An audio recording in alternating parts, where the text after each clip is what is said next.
around this ghost. If we show up, then we still have it. Yeah, we slide around this coast. Yeah, we glowing up, but we still trapped. Sitting high up on the throne. When my foes out, got the world clapping. Yeah, we vibing up in this show. So your main girl in the private section. Yeah, we ride around this ghost. If we show up, then we still have it. Yeah, we slide around this coast. Yeah, we glowing up, but we still trapped. Sitting high up on the throne.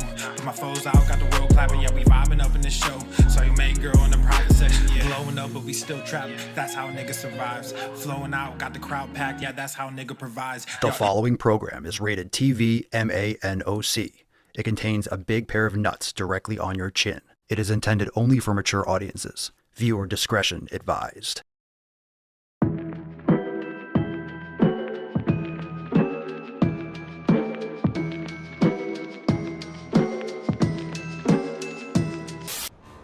Skinny privilege literally exists. Run!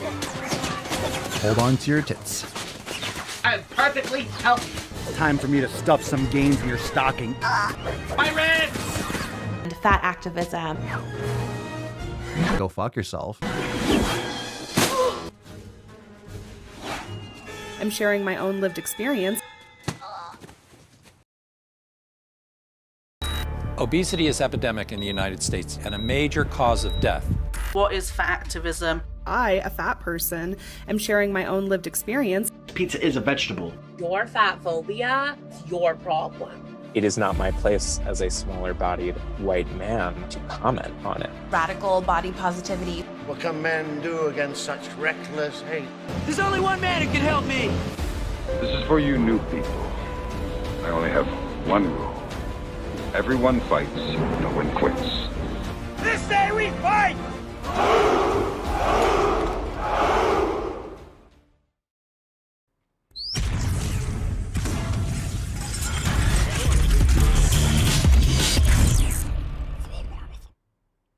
The sun is shining, the birds are chirping, the bacon is sizzling. Welcome to the Daily Swole.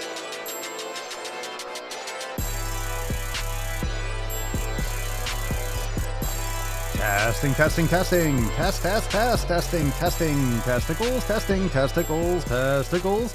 Welcome everyone to episode 23 hundo and 82 of the Daily Mother Swole, the most muscular swolecast, beercast, broadcast, gamecast, mancast, pimpcast, sleevescast, and slaycast in the realm.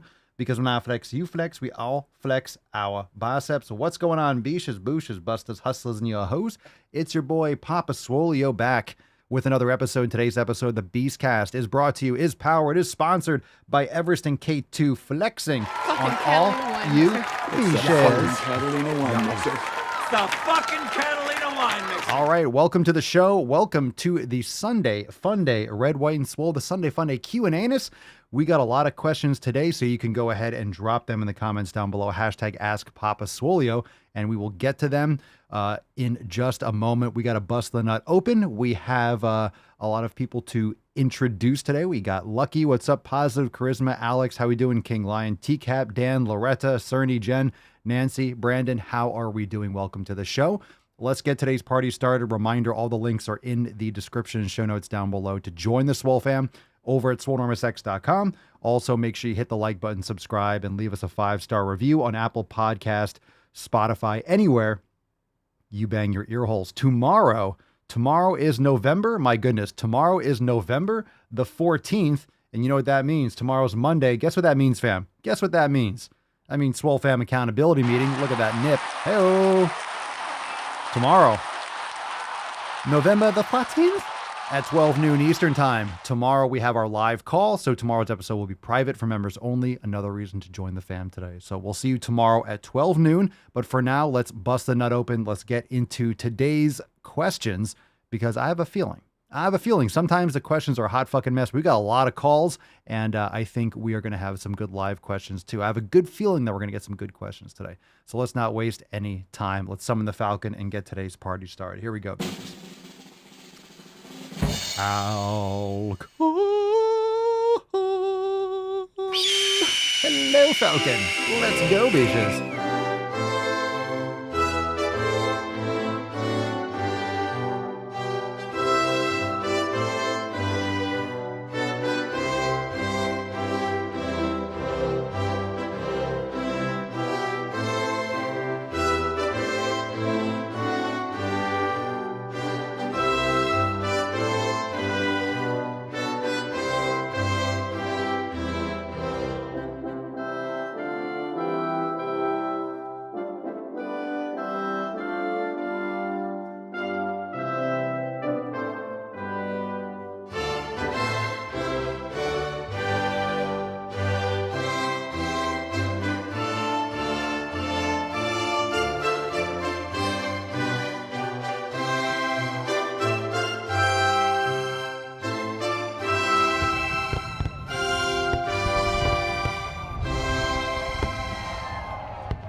it's a Q&A in us, but you know we're back to the dick draft.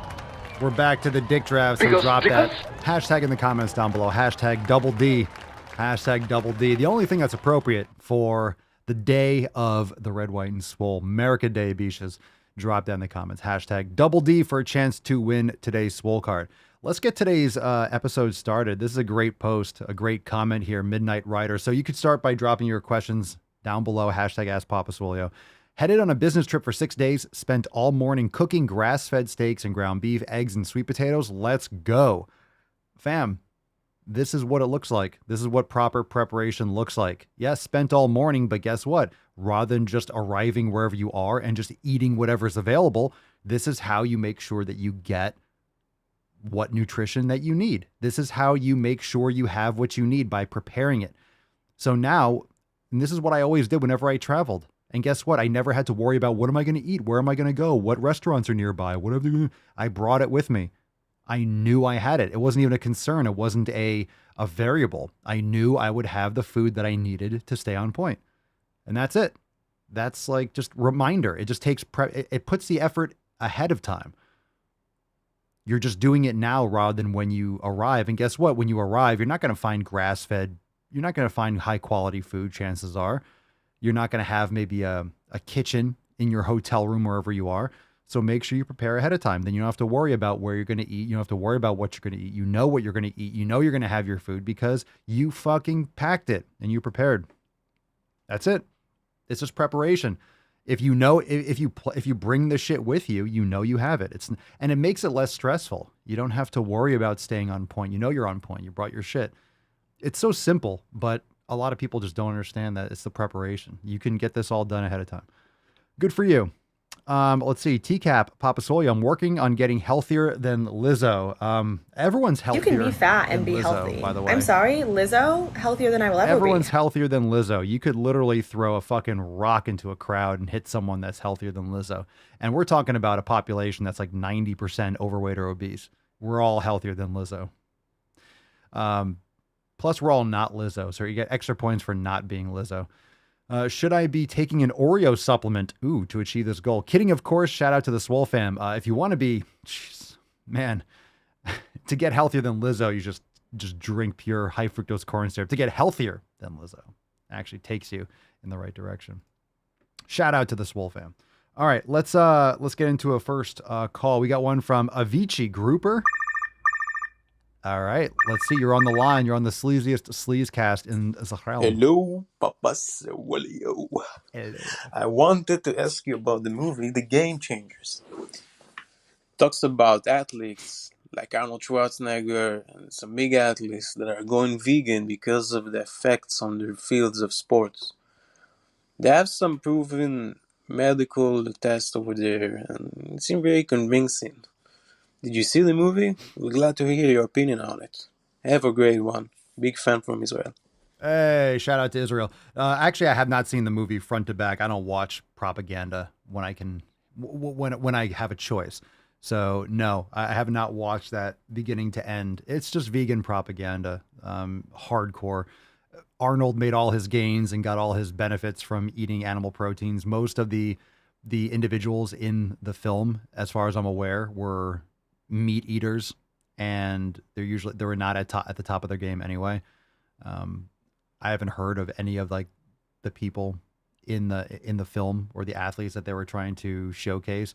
A lot of the people that are top athletes that go vegan, well, you can go vegan and you can perform for maybe a couple years before you have major vitamin or mineral deficiencies. And if you have, let's say, all the resources, can one person do veganism better than another? Sure. But it's like trying to, if you have more money and you have more time and your performance is 100% focused, you're just gonna have to supplement like crazy. And it just doesn't make sense to require, for a nutritional plan that's supposed to be so good, that you need all these extra supplements because you can't get it from Whole Foods. It's been debunked many times. I've listened to a lot of content on it. I can't recall all the different parts off the top of my head, but I think we all know that eating animal food sources is superior for performance, is superior for health.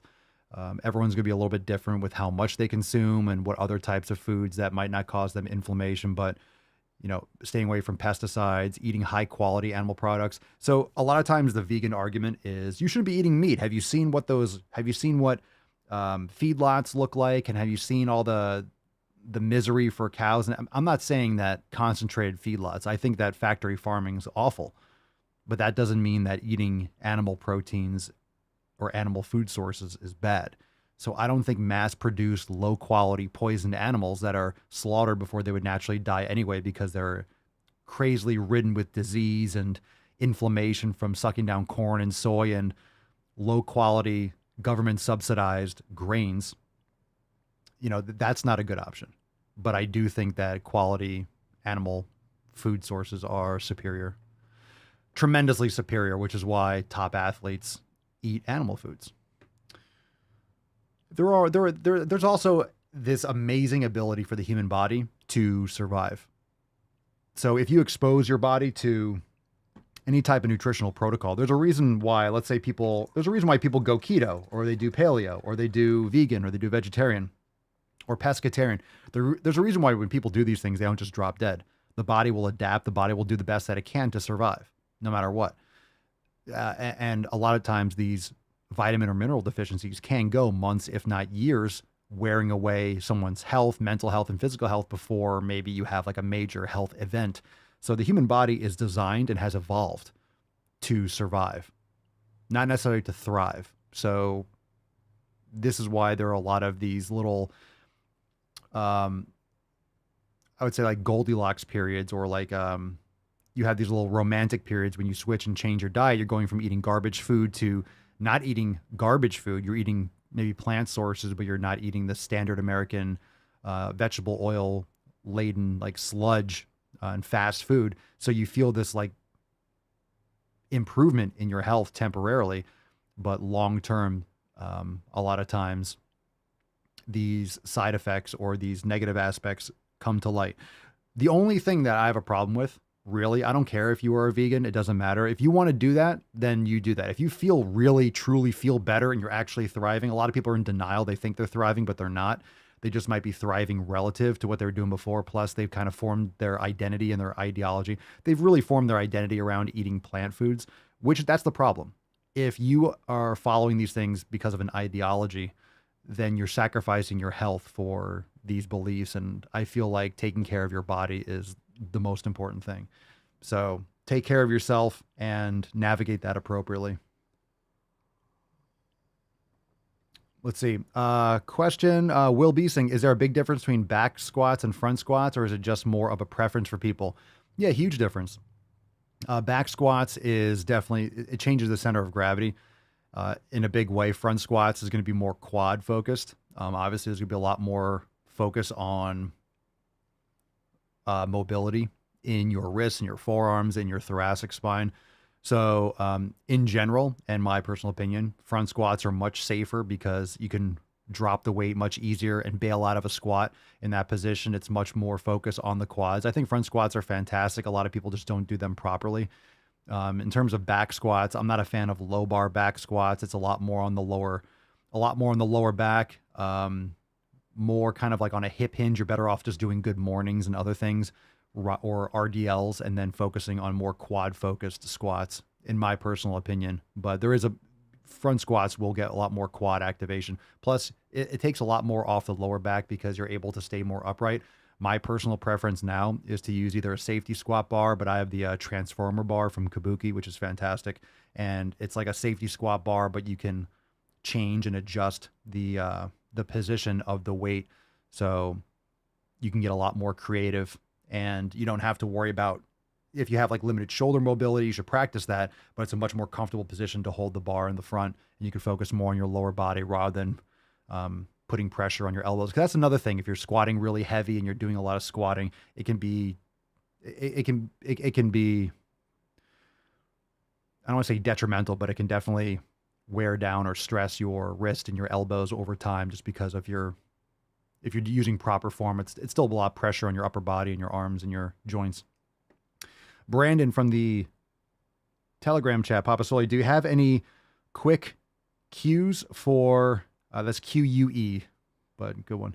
For lat pull downs, I do a mid to wide grip trying to get my lats more involved, but I primarily feel it in my biceps, not much lat activation.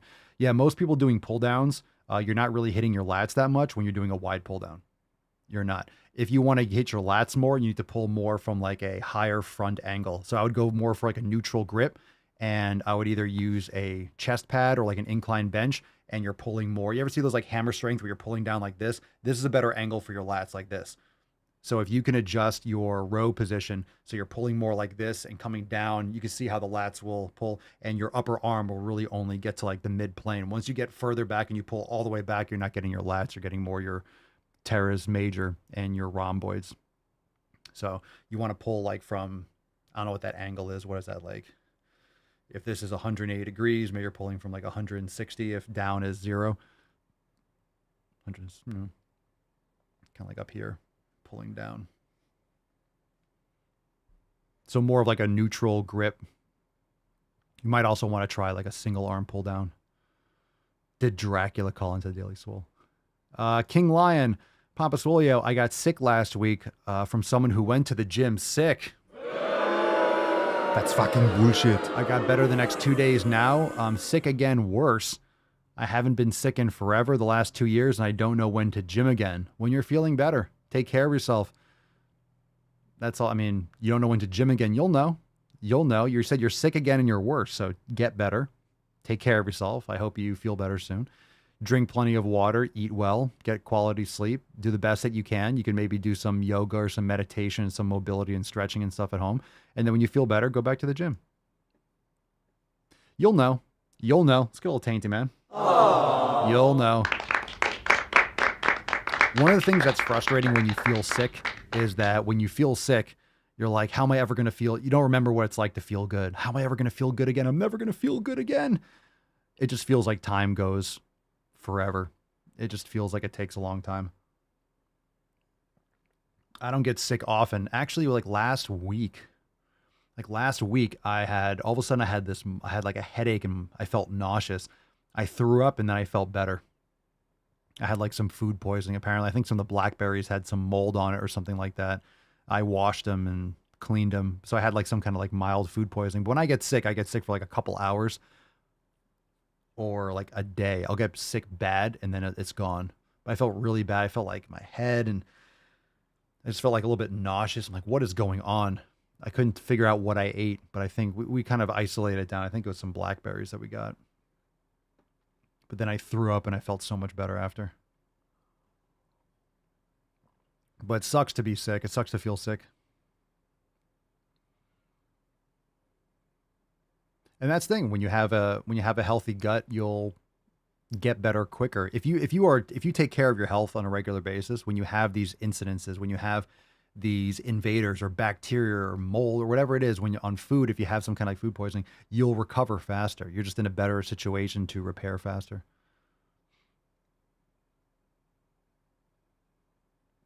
Betty Ford, I was watching a Rich Roll podcast and some doctor told him in later years, even vegans need animal protein at a minimum, dairy and eggs for bone density. And Rich was like, I can't say that.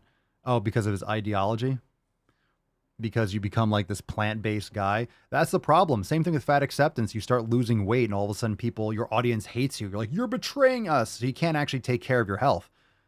You just keep on making content and lying and grifting on your followers to get attention. And all of a sudden, when you actually want to take care of your health and you want to stop lying to people, you can't. You have to keep on living that lie. Yeah, that's stupid. Jacob on a journey, Papa Swolio. It's me again. That's cool. I hope it's you again. I hope it's not someone else. That'd be weird. And wanted to ask, how long should your workouts be? I do about 2 hours each day. Depends on what you're doing. Are you including a warm up and cool down? It depends on what you're doing. Yeah, you don't really need to do more than like 2 hours. It depends on how long your rest periods are and stuff like that. I mean, I train at home, so sometimes I just do a longer warm up and then I break a little bit and then I come back and I start doing some heavier weight. Sometimes I'll do 2 different workouts or a longer session because I'm outside. I'm kind of hanging out. Sometimes I have a slower paced workout, but 1-2 hours, that's about right. Depends on what you're doing. You don't need to have like, it has to be 45 minutes. It doesn't have to be any time length in particular. Everyone's going to have their own thing. Depends on what your experience is. Like if you're new to the gym or you are new to lifting weights, you don't need to train for 2 or 3 hours. That's ridiculous. But if you're much more advanced and you're lifting heavy, you're doing a ton of volume. This is why when you have like the bodybuilding, call it the bro split. But when you've been lifting for a long time, your body needs more exposure to volume and more exposure to different types of intensity, which means maybe longer rest periods and isolated muscle groups. So it depends on what your place is in your journey. Lawson Dawson, Papa Swolio, is caffeine that important? I've cut out the past few weeks and my sleep and energy have vastly improved. Yeah, I mean, is it important? It depends. I don't think you should abuse it. In terms of caffeine, like I just have like a little bit of coffee every day.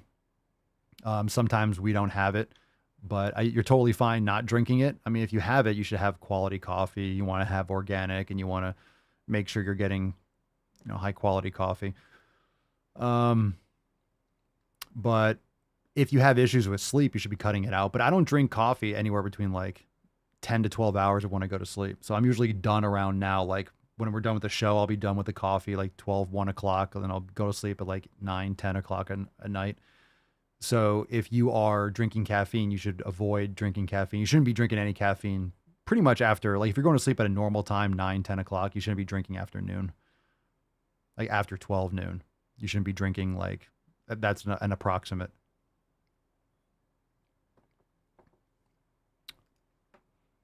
But yeah, if you have issues with anxiety, you shouldn't need to drink coffee because you're exhausted. Like, oh my God, I have to have coffee or I'm not awake. Then you're not getting quality sleep. You're not eating properly. You're not taking care of yourself. So if anything, a little caffeine should be a nice little boost. Shouldn't be something you're dependent on. Tyler, what would you recommend for building and strengthening forearms? I feel like I don't get much from upper body and considering building them as much as possible. Farmer's walks, doing wrist curls, reverse curls. There's a bunch of different things you could do for forearms. You can get like the wrist roller. It's like any other muscle group, especially kind of like calves, because they get a lot of attention. They get a lot of action and daily execution. So training them heavier, but a little bit more frequently. The thing is, you don't want to be crushing your forearms and then not be able to like lift anything, because then it's going to affect your upper body workouts. So you just want to bias towards probably not doing forearms at the end. Maybe do a little forearms when you're fresh at the beginning of your workouts, because if you're doing back or you're doing chest, like for back, you can use reps. In other words, if you're trying to really build up your forearms, I would hit them a little bit at the beginning of your workout. Yeah, it might negatively affect your grip strength, but the whole point is that you want to address growth in that area. So there's a lot of exercises that are good for it. Those are just some of them. Another little Rufus, little Tainty Man. Let's get another call. Good question so far. I had a feeling we're going to have good questions today. Next one. This one's from Daisy. Hopefully Daisy doesn't have this on 5X. Let's see what we got here.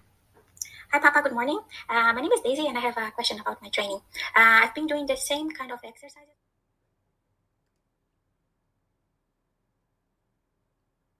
I think that was the same one.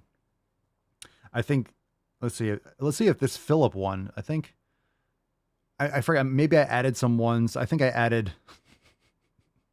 That was obviously the same question. I think some of these are old. Hold on a second. Some of these might have gotten added back in. Let's see here.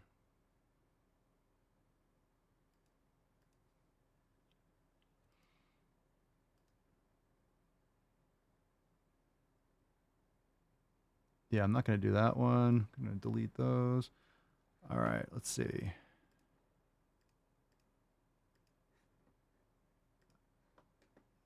Yeah, that should have been a different one. Okay, let's get one from Corey. Corey, you're on the line. Yeah, hey, I'm from Australia. I'm 19. And I've been struggling to put on weight, gain muscle, and all that. And I was wondering what's the best workouts and ways and the best routine to follow to, like, gain, not crazy muscle mass, but, just build my arms, my chest, my legs, the essentials. Because I've been trying to work out and I've been doing it for a couple months, but it's it's on and off with me because I just can't find a routine to follow. Like I don't know a routine to follow that's going to suit me. I just thought I'd ask you if you have any tips, any tricks, any ideas for me. I'd really appreciate it. All right. Thanks for the call. There's no tips or tricks about it. It's doing it. It's hard work. If you're on and off, you're not going to see progress. You're not going to build muscle in just a couple months. And if you're going into this with a limp dick, like you're going into this, like, I just want to put on a little bit, not crazy muscle. Don't worry. You're not going to put on crazy muscle. So I just want to remind, it's so fucking hard to build muscle. You're not just going to like casually put on muscle. I'm just going to casually put on some muscle. No, you have to train fucking hard. So, do I know any tips? Yeah, a lot. I would recommend, Corey, if you're interested in programs, check us out, swolenormousx.com, join the fam. We have full programs for bulking. We have it for cutting and for more endurance. We have the 90-day dash. We have Scorched Earth. We have Swole Season. Not just, the only reason. Hey, no. Sorry, I hope I didn't blow your ear holes out. If you're trying to see, the only reason why I'm going to be, you're asking me if I have tips or tricks, like join the Swole fam and you have all the programs here. I can't just like say like, hey, do these exercises, because you need something to do every day. You need to know what you're doing. Some people are like that. Some people really need to have that kind of structure. And I think everyone does need that structure, especially when they start training, because you can't go by just how you feel, because it's all new. It's all new. It's all new stress. So you can't be like, hey, I feel really good. I feel like training harder. And a program might say like, hey, you're gonna need a rest day. It's like, no, but I feel really good. And a lot of people just want to keep on training hard, and they burn out and they get injured. And then they're like, oh, I should have taken a day off, or I should have, done some more active recovery and so forth. So I would recommend joining us and checking out our programs. But just keep in mind that this is hard work. Building muscle is hard work. You're not just going to casually build up a little arms and chest. That's not the right mindset to go into it. Because like if you go in with that mindset, you're not going to build jack shit. And you need to be pushing hard. You need to be pushing hard. You need to be training hard. And you want to be building muscle everywhere. So it's a very, very valuable and beneficial pursuit. You just need to get in the right mindset. And you sound like you're the kind of person that needs that program, that needs that that structure. Like, hey, I'm doing this today, and this is what I'm doing. Do I feel like it? No, but I'm doing it anyway. So that's what I would recommend. Thanks for the call, Corey. Hope to see you inside the Swole fam. We got some good specials going on too. So check us out. swolenormousx.com. We have Fuck Your Resolution specials going on. What's that, Rufus? Timmy stuck in the well? No, Church was barking in the other room. There might have been someone that dropped off a package or something like that, and she barked, and then he gets up. He's like, "Brr." Yeah. And then he's asleep. Like, he was just barking and loud and getting all amped up, and now he's asleep. Like, what the fuck? Okay. Let's see. All right, let's get another call here. If you got more questions, drop them in the comments. Let's take this one from Jason Miller. Papa Swolio, I just wanted to follow up on the question I asked the other day, as well as add another question on top of that.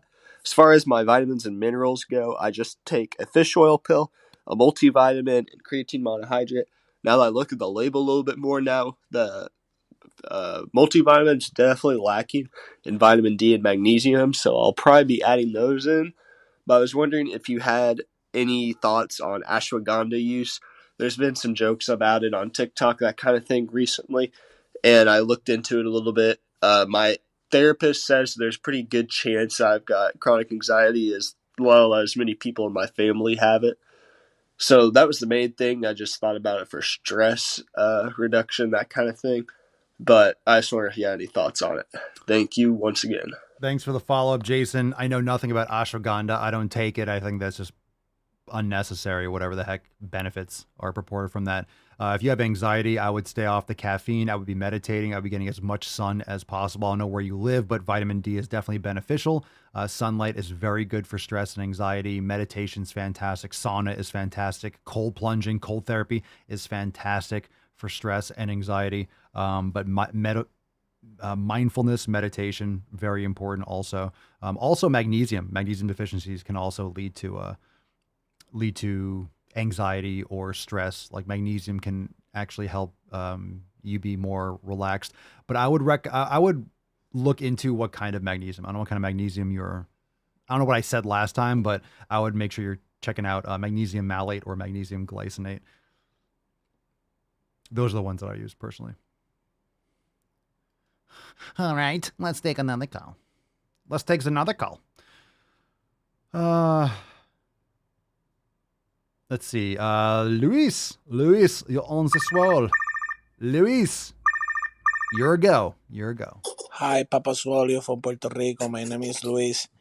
My question is, where do you get your wooden sticks that you're swinging your videos all the time?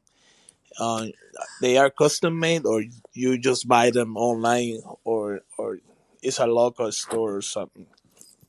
All right, Luis, you're asking about my wood stick, huh?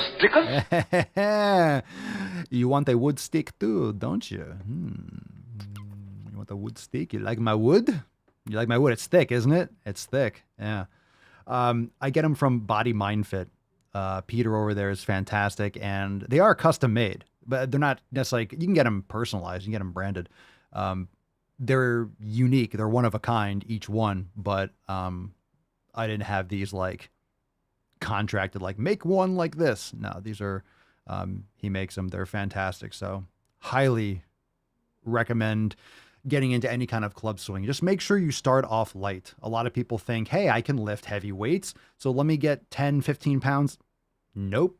You do not want to start. When it comes to a wood club, you really want to start with like maybe a 1, 2, or 3 pound wood club. And the reason is because the wood club is longer, so you get more torque, and it's actually going to weigh different amounts as it goes through like the circle. So if you're getting a steel club, they're smaller, so usually like a 4 or 5 pound steel club is totally fine when it comes to a steel club. But if you get like a wood club that's 5 pounds, it's going to be a lot bigger. So the size and the mass, and then the distance from your hand, it's just a whole different. It's a ton of different torque. I have so many different shapes and sizes of these clubs. And every time I get different clubs, it's like, oh shit, there's a benefit and a unique aspect to each one. Plus, they're beautiful like art pieces. So some of them I just like to have them because they look awesome. Some I swing more than others, but once you kind of get into the wooden club swinging and the meals and jewelries, you just realize every single different shape might be the same weight, but the shape and the distribution is just completely different. So then it's just practice. Just make sure you're starting light. Make sure you start light. Start lighter than you think.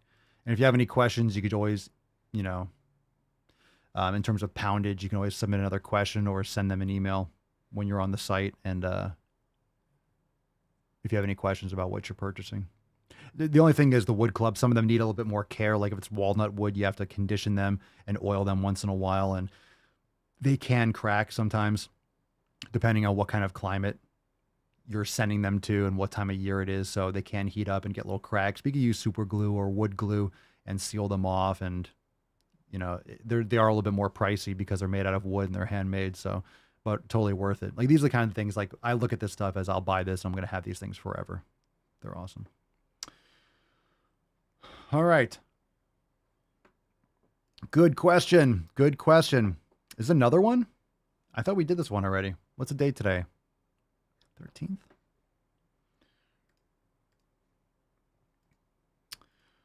All right, let's see here.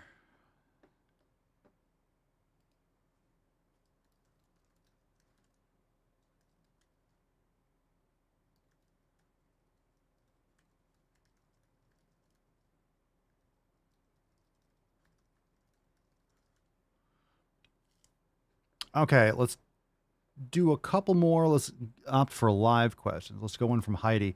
Papa Slowly, not a question. Oh, you got me. Tricked me with the hashtag sneaky. Just an experience I had the day before yesterday. A close family member told me I need to gain 30 to 50 pounds and I need to eat. What? All right, Heidi, let's go into this a little bit more. I'm glad you mentioned this. A close family member told me I need to gain 30/50 pounds. I need to eat. I literally just hit my 200-pound goal. I don't get it. How tall are you, Heidi? There's no need for a woman to be over 200. That's for sure. Is that family member sensitive because you're making progress and they're fat? Just a guess, but very likely. You definitely don't need to gain 30 to 50 pounds. That's insane if you just got under 200. That's ridiculous. You keep on doing you. You're 5'11". Yeah, so what's like to be lean, like a female 5'11", what's a good weight? 160? Right? To be like muscular and lean, with a good body fat percentage because you don't want to be too low as a female.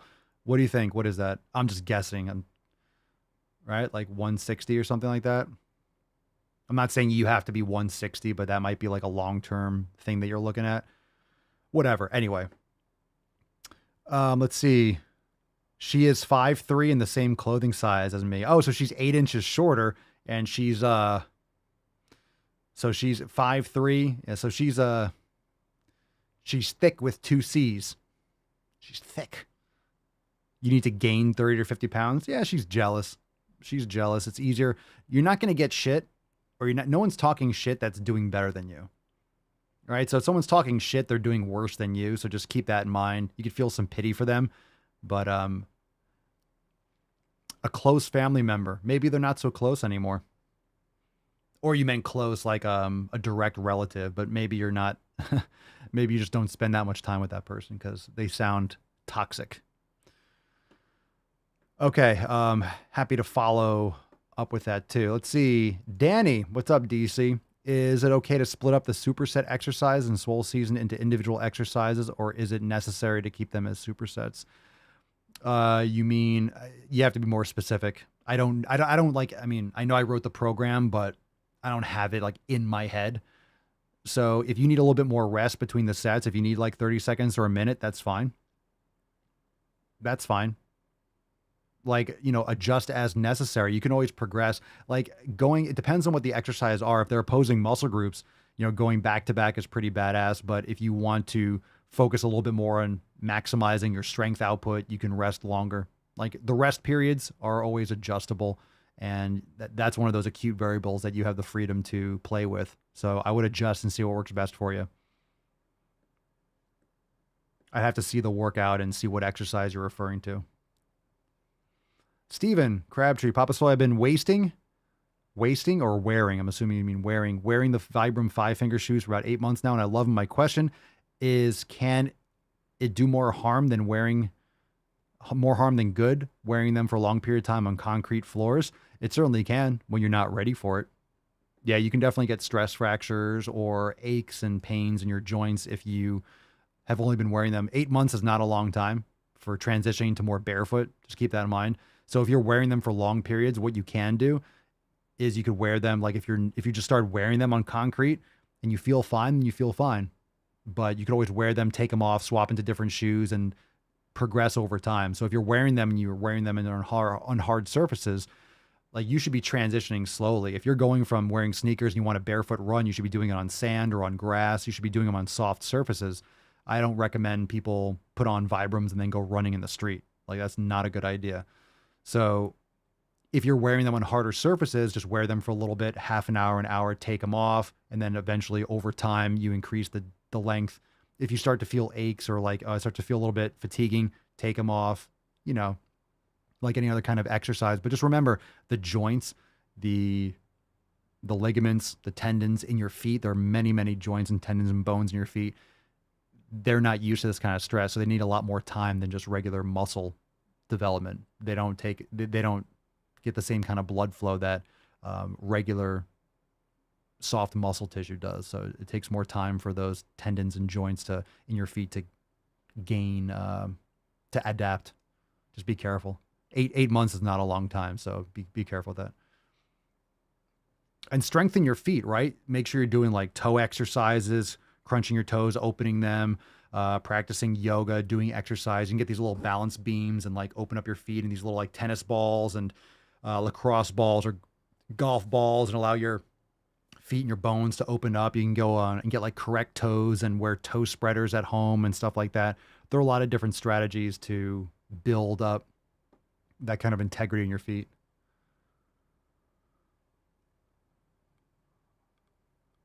Will, do you have any opinions on the Theragun massage gun? Curious if they are worth it or they are just BS. We have one. Mama Swolio got one. I don't use it. I mean, maybe if someone else is doing it to you, but I mean, I don't use it.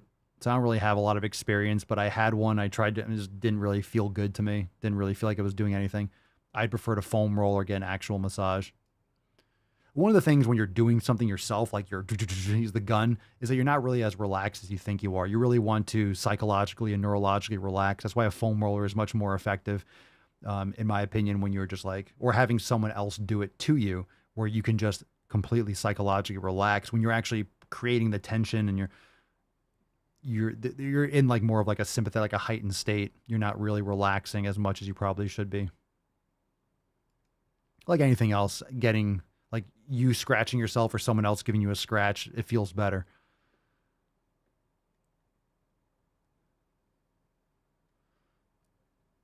All right.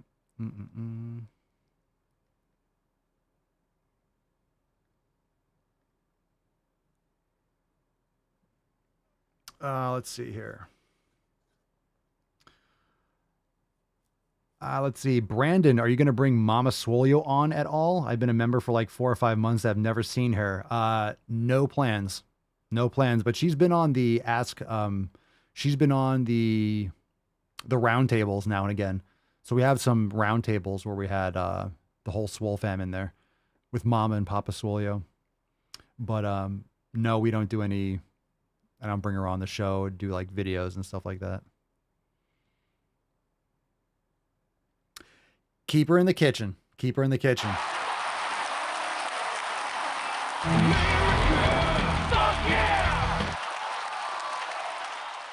Where she belongs.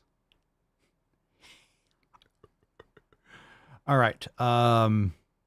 Tiff, Papa Swolio, how often do you recommend having a portion of white rice? I'm meal prepping and want to know if I'm overdoing it with carbs. How often do I recommend? It really depends on the individual. I mean, once in a while, I mean, I haven't had it in a long time. I think you're better off doing fruit, but maybe in small portions, depending on how you feel. You'd have to adjust with that. If you feel like you need to, if you feel like if you get bloating or anything from that, you can cut back. But, you know, maybe heavy weight training sessions, if you're training very hard, you can handle a little bit more of the starch. But otherwise, I would just keep it minimal.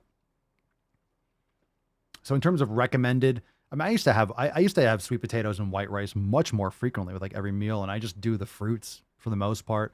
Now I just feel so much better, so I haven't gone back to it. I just navigate like that. Like there's certain foods that even Mama Soul and I, we just have navigated away from. Like we haven't had bacon in a while, just haven't had a craving for it. We just really, we're all in on beef tallow and ground beef and ribeyes and skirt steaks, and you know, we just been loving. What, you know, we just feeling so much more satisfied with what we're eating now. So we just kind of gradually navigate. I'm not a, you know, avoiding it intentionally. Like we have some sweet potatoes cooked. I just don't have any desire to have one. I might have some again soon, but I don't like to have it just because if I don't feel like it, because then it's more forced. I just don't feel like I need it. I like the fruit.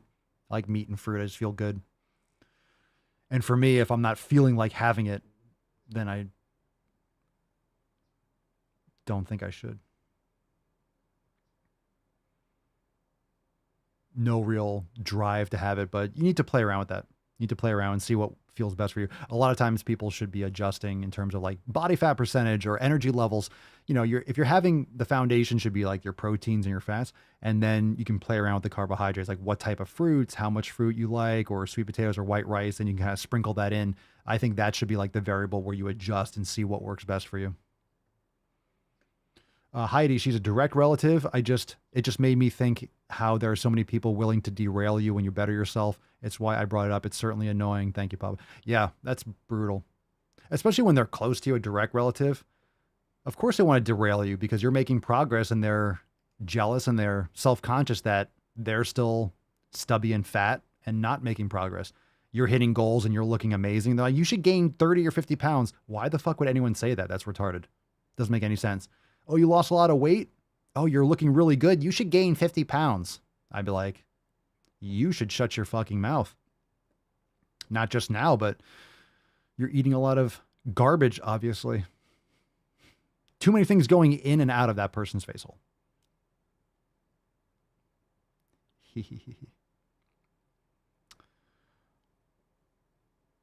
All right.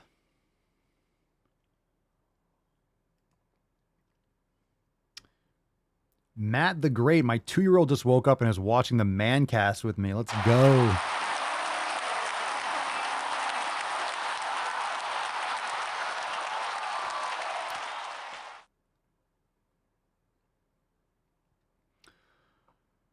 All right. Oh, there you go. Betty Ford, they can't blame it on, quote, your family genes if you're having progress. Right.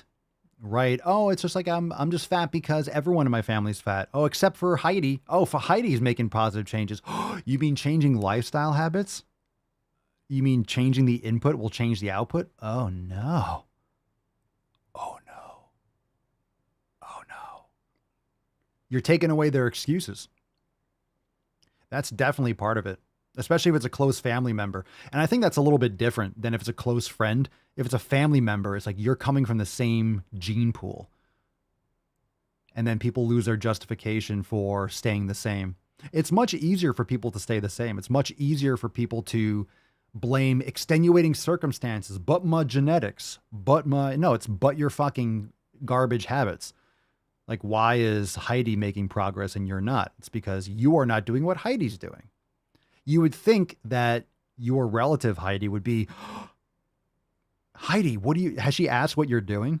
Has she asked what you're doing? Has she been interested in making progress? Has she asked you advice or, how you made progress? Because I'm sure if she did, you'd be on board and you'd tell her. And you'd tell her what you did and you'd be super stoked for her to get on board. I'm sure you would be more than happy to vomit information. But it's crazy how people take it the other direction. They don't see it as, wow, you saw amazing success. That means probably I could too. Hey, Heidi, what'd you do? Like, I would love to, make progress too. You should gain 50 pounds. How about no? How about I won't go back to where how about I won't take your terrible advice? How about that? Dan, because people are retarded. Straight up fucking facts. Everybody knows you never go full retard. Except Heidi's relative doesn't know that. Let's see. Heidi says, LMAO, I'm a wizard. It's magic. The magic of grass-fed and finished beef. Heidi, they think I don't eat because I usually don't around them. I do talk about my diet. They think I need to eat more. Okay. That makes a little bit of sense. You lost a lot of extra body fat. You're cutting down on inflammation, but you're not eating around them. Why? Because you probably already ate or they're making garbage food and you're like, no, thanks. I'm good. I already ate. So they might think you're starving yourself and losing weight. They don't understand. Oh, you're stuffing your face with quality food and you're just not hungry for their processed garbage. Is that the case? Just assuming. Yeah. Look, in this case, yeah, in this case, what's going on. What's going on. And getting back to like the carbohydrates thing, it really depends on how these carbs affect your blood sugar. For a lot of people, white rice might spike your glucose. Everyone's different. But you can mitigate that some if you like put like grass-fed butter on it. So I would just like when it comes to these kinds of carbohydrates or sweet potatoes, just, keep them small and add like, after you eat your portions, like after you eat all your steak, your ground beef or your fish, whatever you're eating, then you can follow up with that. Don't fill your stomach up with that kind of stuff first because you want to get your nutrient dense food in first. Yeah. Heidi says garbage food. Yeah. So you're not eating the garbage food. You're eating food. You're just not making choices. You're not eating what they are making. Okay. Steffi, everyone in my family and distant family is becoming obese. Many of the photos are shocking. Yeah. Vincent, can you recommend a good bone broth product? Well, you can get grass-fed beef bones and make it yourself. That's the best way to do it. Some stores, I think Whole Foods, sometimes they have them in their freezer section. You'll have to contact or look at your local, wherever you go shopping. Sometimes they do have like on the shelf but a lot of times you can get it. They have like frozen. They have like grass-fed bone broth in like the freezer section at like Whole Foods. We have a couple packs of grass-fed bone broth, like if we want it, because we don't have, either you have it made and you freeze it, but sometimes if we want it, we can just like thaw that out and have it in the interim. But then when we get on a flow, we get on like a kick where we're just having a lot of bone broth, and we're like using the crock pot and making it.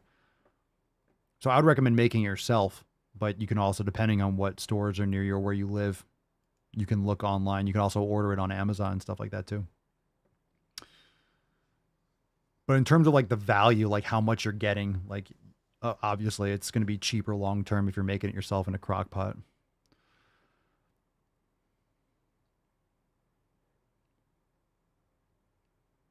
It's frustrating when people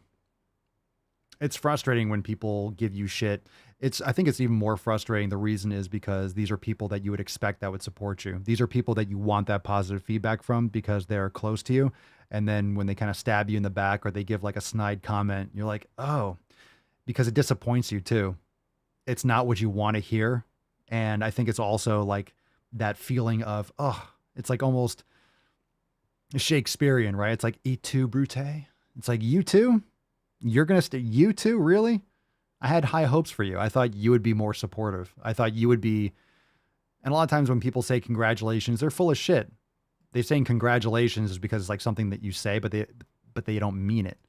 And they really wish you didn't make progress. They really wish you didn't make progress because then they wouldn't feel bad about themselves. So again, when you're making progress, you are showing a mirror in front of other people. So Heidi, again, one of those things is it's her relative. So similar gene pool, similar, like, let's say growing up, I don't know how close. I mean, you didn't really specify what kind of relative is it? A sister?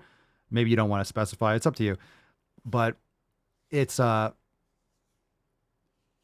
someone who had a similar upbringing, or at least similar genetics, and you've risen up and you've taken control of your health and you're making progress. So what that does is it turns a mirror on the person and shows, hey, Heidi's doing this. And this is going on inside their head, consciously or subconsciously. Heidi's doing this. Heidi made progress. You're not making progress. And they think of this as like, Heidi's better than you. She's not better than me. And they have this like internal fight. And then rather than give you a compliment and take it upon themselves to make progress, they would rather, they're kind of projecting their own self-hatred and frustration. And a lot of people are frustrated when it comes to health because you're not taught this. You're not taught how to eat properly, right? You're not taught how to exercise. And a lot of you, grew up in a fat family and you never got this information. So people are kind of programmed now, especially nowadays, to not take personal responsibility and blame it on everyone but themselves. And it's almost supposed to be like a negative thing. Like, hey, it's your fault. Like, take responsibility. It's your fault.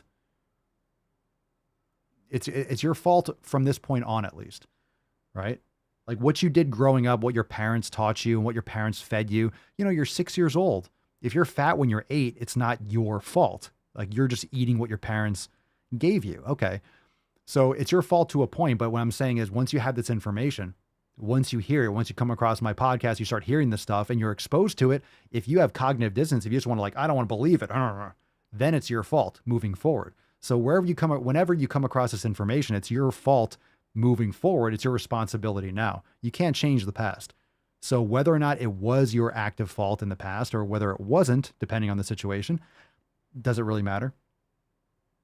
Right? Does it really matter what happened? The past is the past. You are here right now in this situation. So this is you. Wherever you're watching this or listening to this, this is you. The situation, look at yourself in the mirror, look at your habits, be objective. That's why writing things down, writing down what you're eating, keeping an objective journal, like being honest with yourself, brutally honest, is important. If you just think like, hey, I think I'm eating this, I think I'm doing this. No, objectively mark down what you're doing, what you want to improve, what you need to improve. Imagine what the you that you imagine or the you that you want to become. Like, I want to be a person that trains at this time, that does it this time, and that eats this, and then do what that person would do. Create the habits that person would do and become that person. So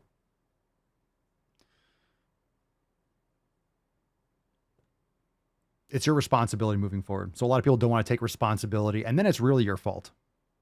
So maybe your starting point is you're 200 pounds overweight. Okay. Well, if you can come up with a time machine, that's fucking cool. Let me borrow it.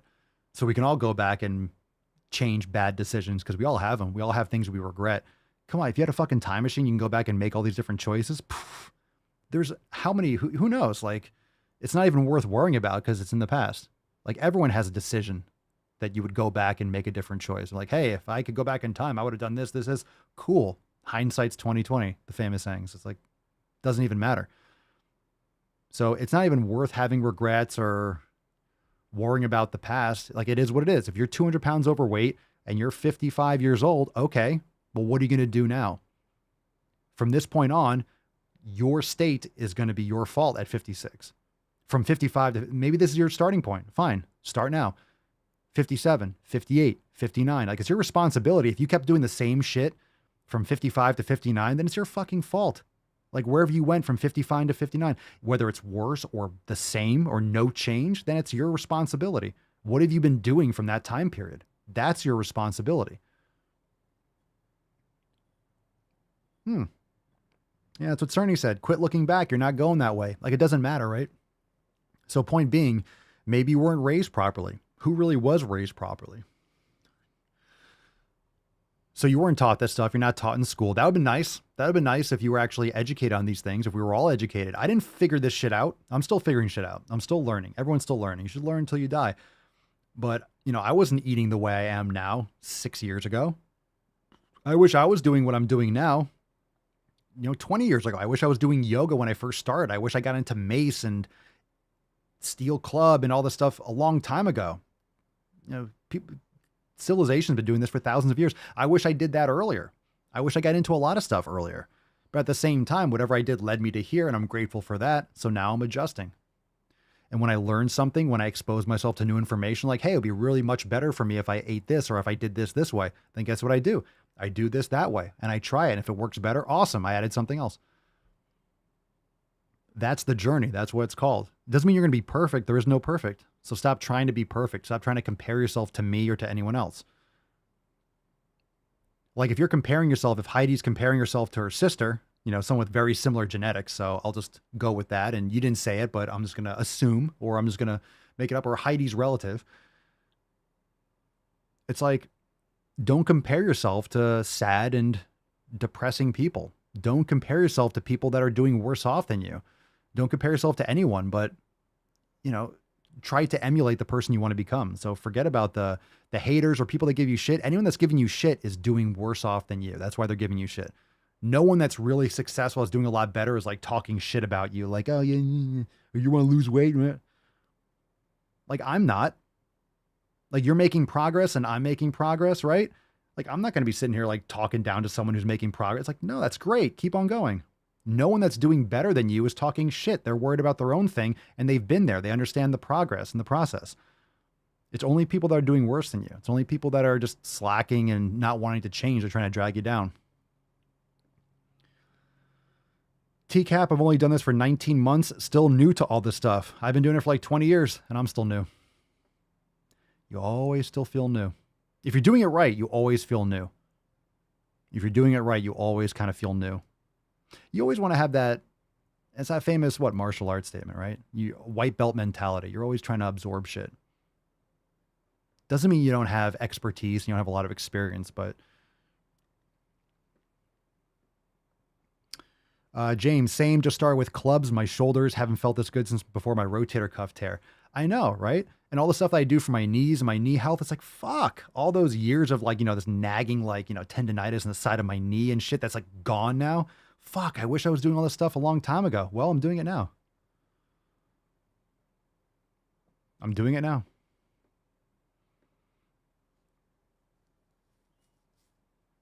Yeah, Brandon, Joe Rogan has a good rant about this. I wish I started earlier. Yeah, well, you didn't, bitch. So get up and get it done now. It's just the way it is. Everyone wishes they started earlier. I wish I started lifting a couple years earlier. I wish I remember that first year when I was just doing like cardio and eating chicken and salad and I got really skinny ripped and I'm like, this didn't work for bulking at all. I wish I was doing it proper then. That's another, it's like, okay, well, I didn't do that. But the thing is, same thing goes for like veganism or any kind of ideology. Like if you're doing something wrong and you're not getting the progress, stop trying to fit a square peg in a round hole. Like a lot of people have this ideology, like I'm not going to eat animals, and their health is failing and they're frail and they're deluding themselves and they're in denial that they're just really failing, but they keep on trying to do it and redo it. And they keep on trying to do the same thing, but get a different result. Definition of insanity. Navigate. Try it. If something's working, it's working. But if you're not getting results, be humble about it. Like if I find better information and I find something I'm going to do and I'm going to add, I'm going to do it. If I get better information and I get exposed to some other, approaches, I'm going to try. And if it works better, then it works better. And I'll do that. My identity is not tied to grass-fed beef. It's just by far the food source that's been absolutely superior to everything else I've come across. So it's not like, oh my God, like that's not part of my identity. I'm going to eat the things that make me feel optimal. I'm going to eat the things and do the things that make me feel and perform better. All right, let's see. Will, when lifting heavy, should I always include compound movements, or would it be beneficial to just do isolation movements once in a while? I would stick to mostly compound movements.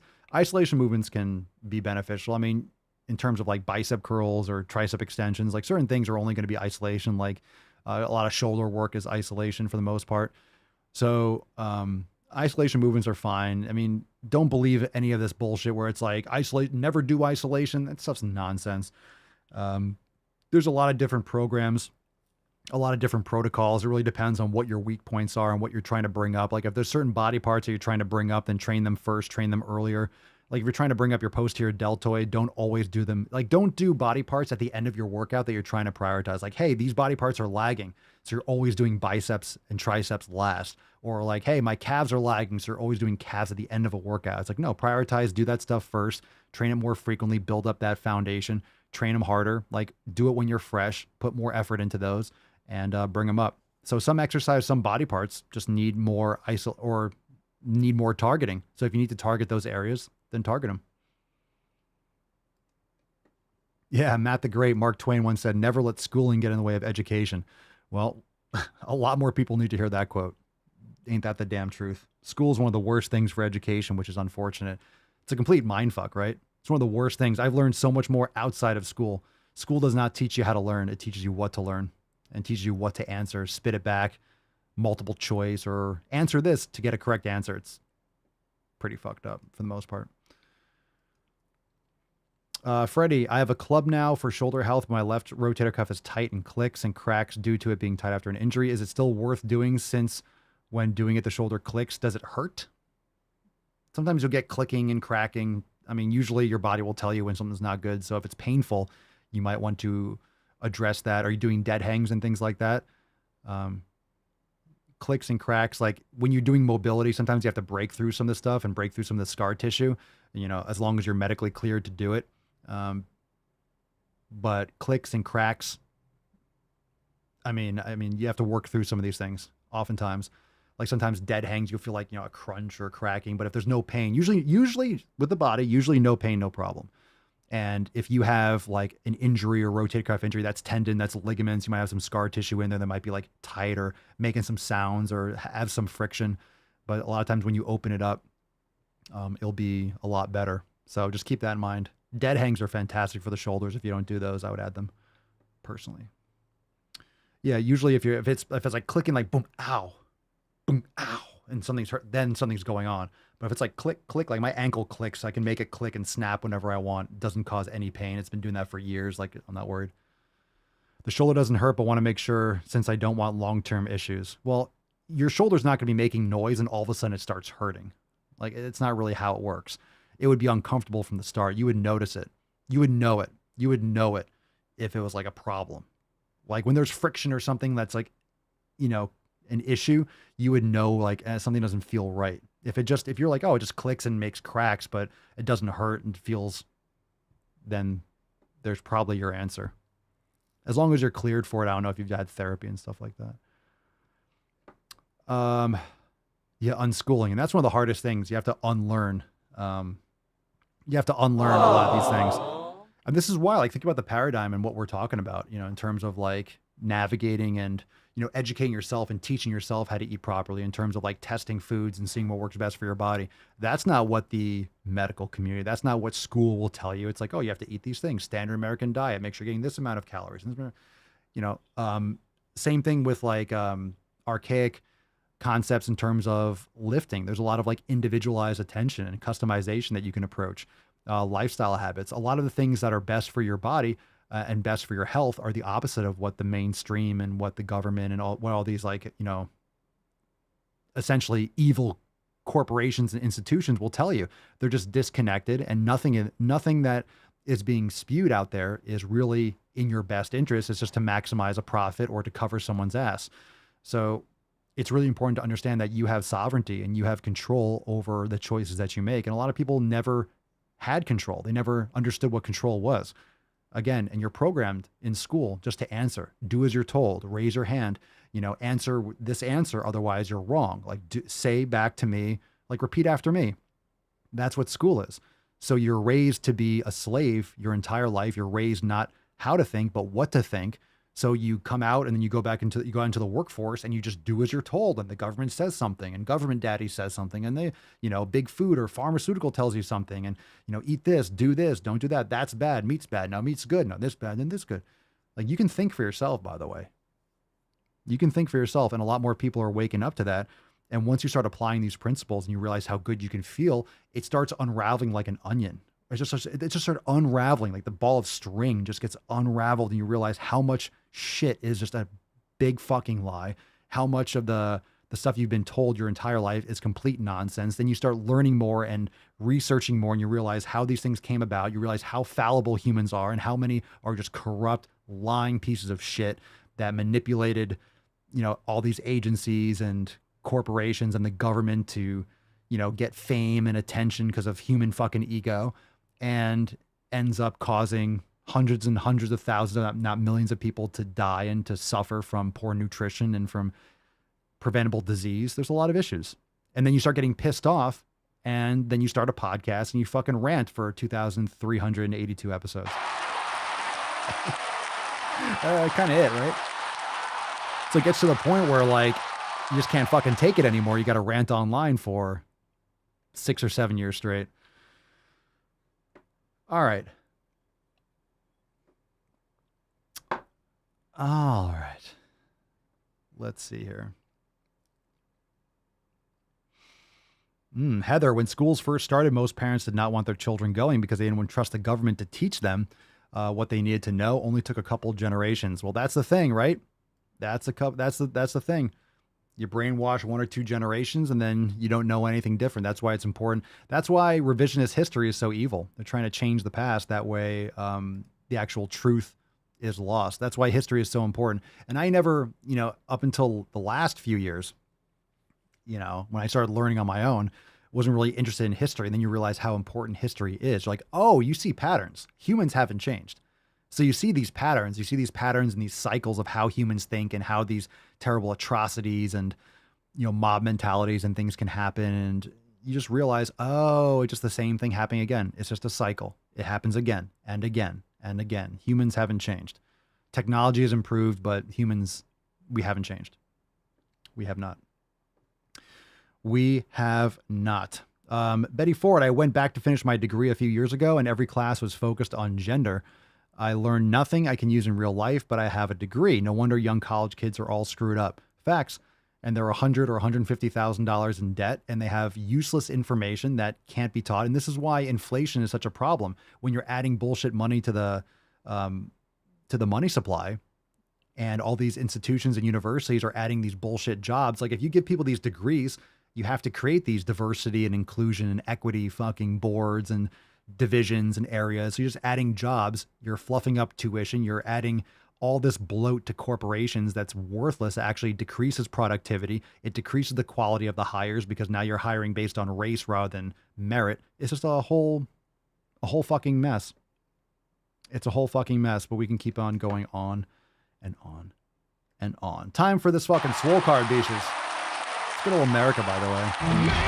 Another shout out to our veterans. Soon we're going to have veterans of the dick draft. Let's fucking go. Veteran dick draft.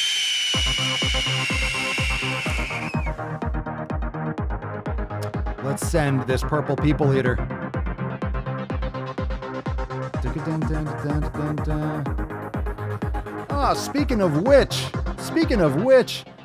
Speaking of veterans and dick draft, Pedro El Superman. Congratulations. It looks like we fixed the Dominion, the voting machines. We're on point down here in Florida, so it seems like the machines are fixed. We got it all worked out, so that's good news. Congratulations, Pedro. Send us an email to support@swolenormous.com. Swole card 2382 in the subject. Your mailing address in the body of the email. Excellent. So glad we got those machines fixed. It's been... Come on, man. Took a long time.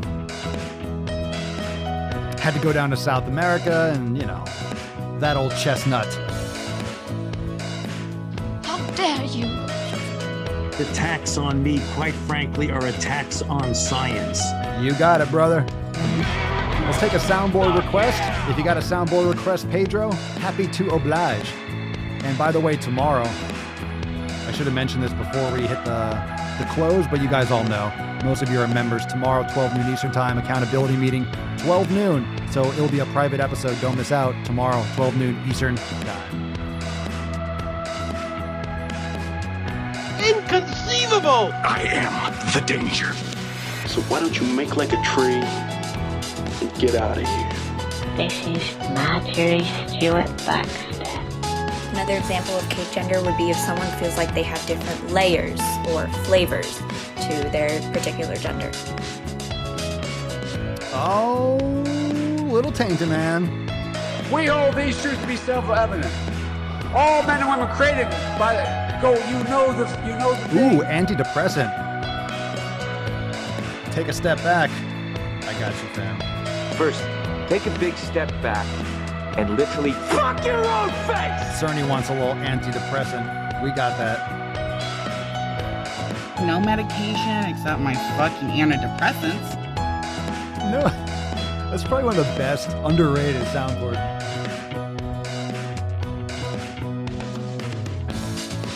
No medication except my fucking antidepressants. Who told you to eat my cookies?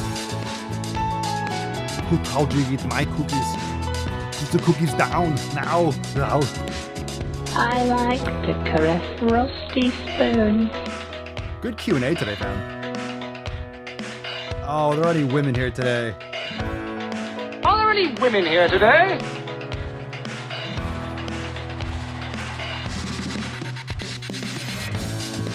Nipples. Nipples, Greg. I have nipples, Greg. Could you milk me? Are you crying? Are you crying? There's no crying in baseball! Einhorn is Finkel. Finkel is Einhorn! Ever served in a forward area?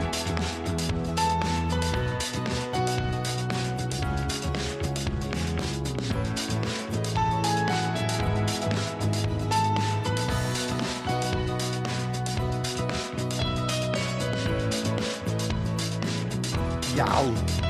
Yow.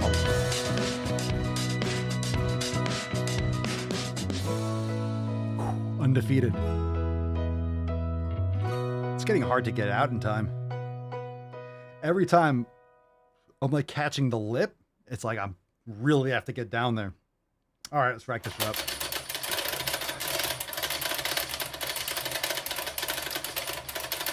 I should get some Blazing Saddle soundboards. That's a good one. Can I ask where the Matt Damon voice thing comes from? Yes, you can. Matt Damon. It is, let's see. It is Team America World Police, the greatest movie ever made. Fuck yeah! So, let's see. Gypsy Snowwolf, I'm joining the Swole fam today. Oh, welcome to the fam. Welcome to the fam. You might as well be a fan member already. Make it official. Super soaked. Matt Damon. Super stoked to have ¿Qué quieres en favor?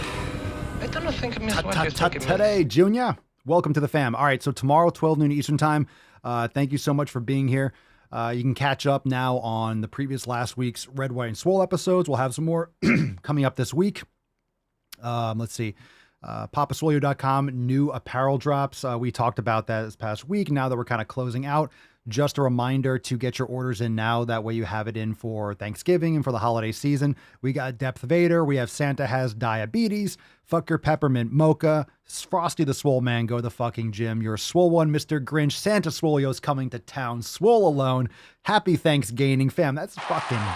Talk about new releases. And we got some other ones in the works that are just going to blow your nips off.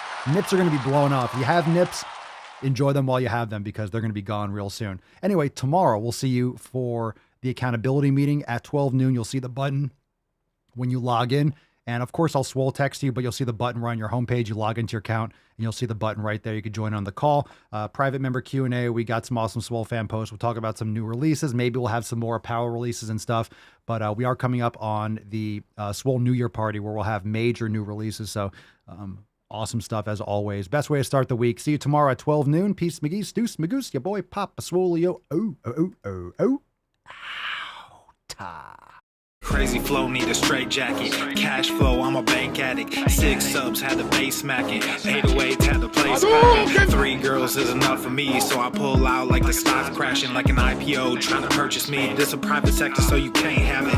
Faking all that boom bapping. Who you think you is, boy? 90s want they sound back, so I give rap all these fake rappers as I take matters in my own hands. I don't need rapping, I don't need Zans. I don't need help, I'm a grown man. Now they king left and they so mad, it's like... Then yeah, I found that young king with my crown at 10 racks in the fanny pack, couple hundred in the Louis bag.